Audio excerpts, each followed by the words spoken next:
ہم اپنے بڑوں کی فکروں سے استفادہ کریں، حالات کیسے بھی ہو جائیں۔ ہم کو یقین ہے کہ ہم کو جس راستے پر ہمارے اکابر چھوڑ کر کے گئے ہیں، بالیقین یہ راستہ کامیابی والا راستہ ہے۔ اس لیے میں اپنے دوستوں سے کہتا ہوں، جس کو حضرت نانوتوی رحمۃ اللہ علیہ علماء عصر سے تعبیر کیا کرتے تھے کہ ہمارے علماء مصر علماء عصر نہ ہوں۔ علماء عصر یعنی جو ان کے دور کے علماء تھے، 1857 کے انقلابی دور کے، وہ کسی ایک نقطے پر متفق نہیں ہو پاتے تھے، ان کی رائے میں انتشار رہتا تھا، اور باطل کا یہ بہت بڑا ہتھیار ہوتا تھا کہ وہ علماء کی رائے کو کسی مسئلے پر متحد نہ ہونے دے۔ آج بھی باطل کا یہ ہتھ کنڈا ہے۔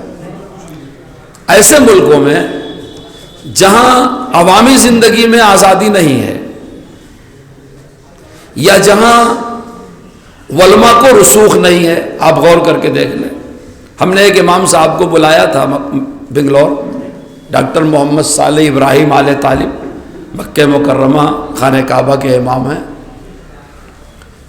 حکومت کی طرف سے وہ بادشاہ وقت کے نمائندے بن کے آئے تھے، ہم نے میزبانی کیا تھا، لاکھوں لوگوں نے ان کے پیچھے مغرب اور عشاء کی نماز پڑھی تھی۔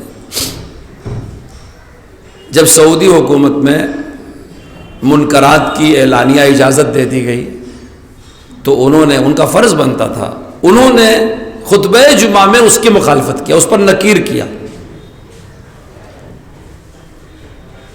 خطبہ ختم ہوتے ہی گرفتار کر کے جیل بھیج دیا گیا، آج تک جیل میں ہے جی، نماز نہیں پڑھانے دیا ہوں۔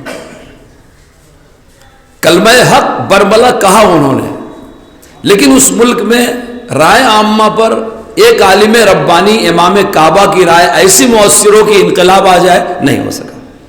میں سمجھتا ہوں ہندوستان کا کوئی عالم امام کعبہ کی برابری نہیں کر سکتا نا، لیکن رائے عامہ اندر محسوس کر کے رہ گئی، اور ایسے سعودی عرب کے 600 علماء جیلوں میں ہیں۔ آپ غور کر کے دیکھ لیں۔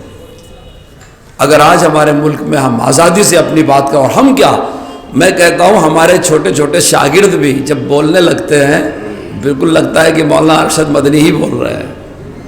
جب ابھی بائیکاٹ کیا اسرائیل کے مال کا، اس کا اس کا، تو آس پاس ملکوں میں آپ دیکھ لو لوگوں نے دستخط نہیں کیا، ڈرے۔ ہمارے یمین یسار دونوں طرف ملک ہے جس کو بڑے دعوے بھی ہیں، لیکن ہمت نہیں کیا لوگوں نے۔ اور یہاں کے گاؤں دیہات کے ہر عالم نے اشتہار چھاپ دیا، فہرست چھاپ دیا، بیان کر دیا، جتنا کہا گیا تھا اس سے زیادہ ہی کر دیا۔ کیوں؟